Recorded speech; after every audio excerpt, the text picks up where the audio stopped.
غازہ کے معصوم، لاچار اور بے بس ماں باپ، بے آسرا بیواؤں، سہاگنوں، نومولود بچوں، خاص طور پر وہ معصوم جن کے پیدائش کے سرٹیفکیٹ سے پہلے موت کا پروانہ جاری ہوا، اور زخموں میں چور نوجوانوں مگر بلند حوصلے اور پختہ ایمان کے مالک فلسطین کے باسیوں سے مخاطب ہوں کہ پاکستان سے ان کی بہن انہیں عقیدت بھرا سلام کہتی ہے اور عرض کرتی ہے کہ میری بہن بھائیوں، جس طرح آپ بے بس ہو کے آپ کے پاس کھانے کو کچھ نہیں، مریضوں کے علاج کے لیے ادویات نہیں، میتوں کو دفنانے کے لیے کفن نہیں، ایسے ہی میرے پاس آپ کے حق میں آواز بلند کرنے کے لیے زبان نہیں، ہمت نہیں، حوصلہ نہیں، اور وہ الفاظ نہیں جو آپ کے دکھوں کا مداوع کر سکیں، وہ طاقت نہیں کہ عالمی استعماری قوتوں کے دروبام ہلا سکے۔ ہاں، مگر آپ کے پاس ایمانی طاقت ہے، جذبہ بلالی ہے اور روح ہلالی ہے، اور سب سے بڑھ کر وہ آہ ہے جو اثر رکھتی ہے، پر نہیں طاقت پرواز مگر رکھتی ہے، آسمان کا سینہ چیر سکتی ہے، اوج ثریا کی بلندیوں پر پرواز کرتے ہوئے عرش معلا پر دستک دے سکتی ہے، اور اللہ تعالیٰ کو یہ بتا سکتی ہے کہ دنیا میں موجود 2 ارب مسلمان چند ملین یہودیوں کا محاصرہ نہیں کر سکتے، باطل کی قوت کو ایمانی جذبے سے پچھاڑ نہیں سکتے، اور ان اربوں کی گنتی میں نہ وہ 313 میسر ہیں اور نہ ہی وہ 72 کا قافلہ سپر جو باطل سے محض ٹکرایا ہی نہیں، سچ کا علم بھی ہمیشہ کے لیے بلند کر گیا۔ تمہاری آہ یہ بھی شکوہ کر سکتی ہے کہ اب مسلمان ماؤں نے صلاح الدین ایوبی، نور الدین زنگی، طارق بن زیاد اور محمد بن قاسم جنم دینا چھوڑ دیے ہیں۔ یہاں خیبر کا قلعہ ایک ہاتھ سے اکھاڑ پھینکنے والے ولی بھی ناپید ہیں، اور سیف اللہ کے نام کی نسبت رکھنے والے جنگجو بھی میسر نہیں۔ تو اے اللہ،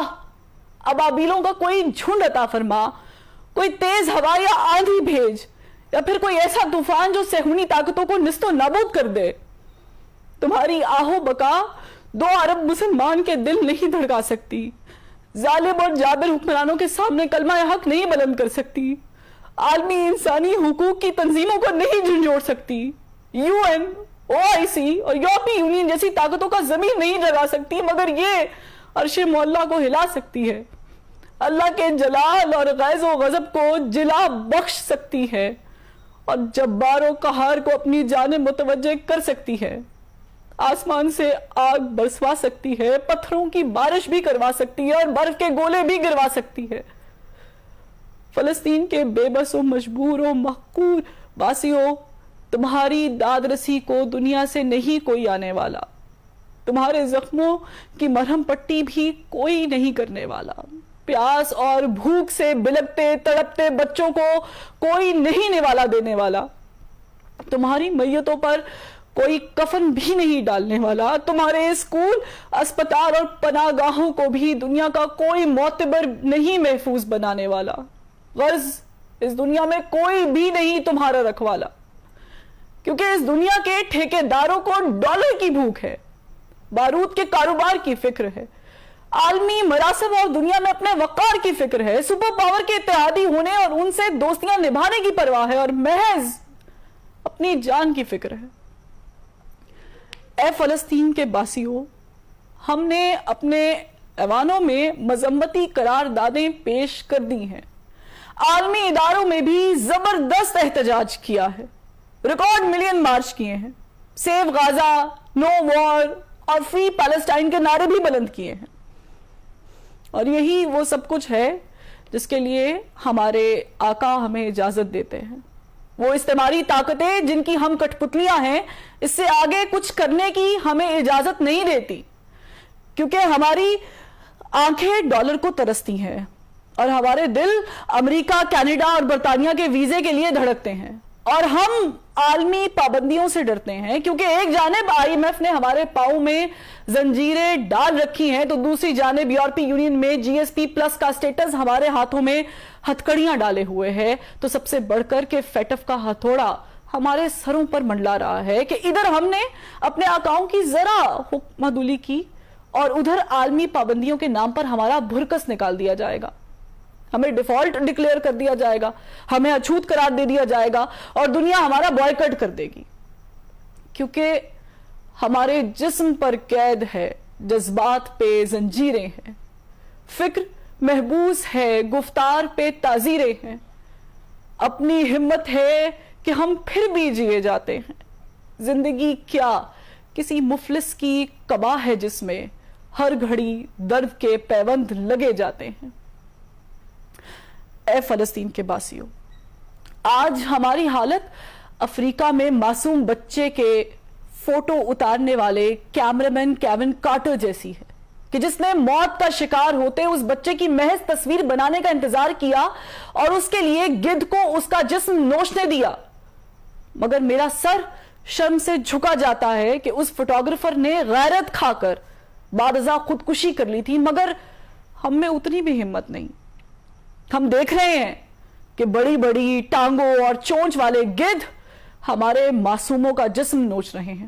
اور ان کے مرنے کا انتظار بھی نہیں کر رہے, اور ہم ان گدھوں کو وہاں سے ہٹانے اور تمہیں بچانے کے لیے کچھ بھی نہیں کر رہے. یہ گدھ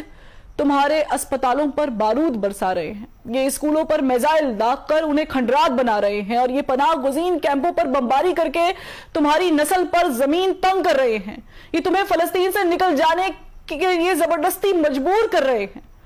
اور اگر تم اپنے وطن میں رہو گے تو یہ ایٹم بم یا فاسفورس برسا کر تمہارا نام و نشان مٹا دیں گے. ہم ان کے ارادے بھانپ رہے ہیں, ان کی باتیں سن رہے ہیں اور ان کی حرکتیں بھی نوٹ کر رہے ہیں. حیرت کی بات یہ ہے کہ ہمارے پاس ٹینک ہے, میزائل ہیں, راکٹ ہیں, بم ہیں اور بارود بھی ہے, مگر وہ جذبہ ایمانی نہیں ہے کہ باطل سے ٹکرا جائے. کبھی ہم میں بھی ایسے لیڈر تھے جنہوں نے دشت تو دشت دریا بھی نہ چھوڑے, بحر ظلمات میں بھی دوڑا دیے گھوڑے. آج نہ دریا ہے ہماری راہ میں حائل, نہ سمندر, نہ صحرا, نہ گھوڑے چاہیے, نہ زرہ چاہیے اور نہ ہی تلواریں. آج بس جذبہ ایمانی چاہیے, مگر اے غازہ کے باسیوں,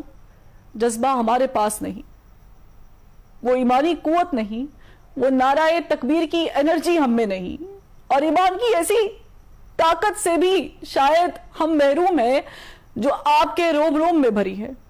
کیونکہ ہمارے ہاتھ بے زور ہیں, الہات سے دل خوگر ہیں, امتی باعث رسوائی پیغمبر ہیں. اے غزہ کے باسیوں, میرا دل رنجور ہے, میرا دماغ شل ہے اور میری زبان گنگ ہے. میں الفاظ تو ادا کر رہی ہوں, مگر میں جانتی ہوں کہ میں اپنے ایمان کے اس کمزور ترین درجے پر ہوں جب میں فقط دل میں برا مان سکتی ہوں, اس سے بڑھ کے کچھ نہیں کر سکتی. میں آپ سے ہزاروں میل دور بیٹھی فقط اشک بہا سکتی ہوں, اللہ کے حضور گڑگڑا سکتی ہوں, سجدوں میں آنسو بہا سکتی ہوں, رب کی بارگاہ میں التجا کر سکتی ہوں. اس سے بڑھ کر میرے پاؤں میں بیڑیاں ہیں, میرے خیالات پر پابندیاں ہیں اور میری سوچوں پر پہرے ہیں. اے غزہ کے باسیوں, میں آپ سے ہاتھ جوڑ کر درخواست گزار ہوں کہ مجھ سے اور میرے جیسے ہزاروں لاکھوں کروڑوں سے خفا نہ ہوئیے گا. بے شک ہم آپ کے گناہ گار ہیں, کیونکہ آپ کے مجرموں کو دیکھ کر اپنی آنکھیں موندے ہوئے ہیں, مگر ہماری مجبوری سمجھ کر معاف کر دیجئے گا. ہماری آپ کا مدد نہ کرنا آپ اپنی آزمائش سمجھ لیجئے گا, ٹھیک ویسے جیسے اللہ تعالیٰ فرماتا ہے کہ وہ اپنے پیاروں کو آزماتا ہے. اس لیے ہمیں اپنی آہوں میں شمار نہ کیجئے گا اور اللہ سے ہماری شکایت بھی نہ کیجئے گا. آپ کے معصوم جو شہید ہو رہے ہیں ان سے اللہ کی ملاقات ہوگی, دنیا میں ان پر کیا بیتی اس پر بھی بات ہوگی. خدا را اپنے معصوموں کو تلقین کیجئے گا کہ وہ اللہ سے ہماری شکایت نہ کرے, بلکہ اللہ سے یہ درخواست کرے کہ وہ ہمارے جیسے کمزور ایمان والوں کو طاقت عطا کرے, کیونکہ ہم بھولے ہوئے ہیں. ہم بھولے ہوئے ہیں کہ منفعت ایک ہے, اس قوم کا نقصان بھی ایک ہی, سب کا نبی, دین بھی, امام بھی ایک, حرم پاک بھی, اللہ بھی, قرآن بھی ایک. کچھ بڑی بات تھی ہوتے جو مسلمان بھی ایک. آج اس تمہاری طاقتوں نے ہمیں تقسیم کر رکھا ہے. اپنے اپنے مفادات میں الجھا رکھا ہے، فرقہ بندی اور ذات پات میں منقسم کر رکھا ہے، کیونکہ وہ جانتے ہیں کہ جب تک ہم تقسیم رہیں گے اور ایک کے فلسفے سے دور رہیں گے تب تک وہ ہم پر حکمرانی کرتے رہیں گے، ہمارا خون بہاتے رہیں گے اور ہمیں جینے کی بھیک مانگنے پر مجبور کرتے رہیں گے۔ مگر اے غزہ کے باسیوں، میری آپ سے التجا ہے، میری آپ سے التجا ہے کہ چند روز، اے میری جان، فقط چند ہی روز ظلم کی چھاؤں میں دم لینے پہ مجبور ہیں ہم، اور کچھ دیر ستم سہ لیں، تڑپ لیں، رو لیں، اپنے اجداد کی میراث سے معذور ہیں ہم، لیکن اب ظلم کی میعاد کے دن تھوڑے ہیں، ایک ذرا صبر کے فریاد کے دن تھوڑے ہیں، ایک ذرا صبر کے فریاد کے دن تھوڑے ہیں۔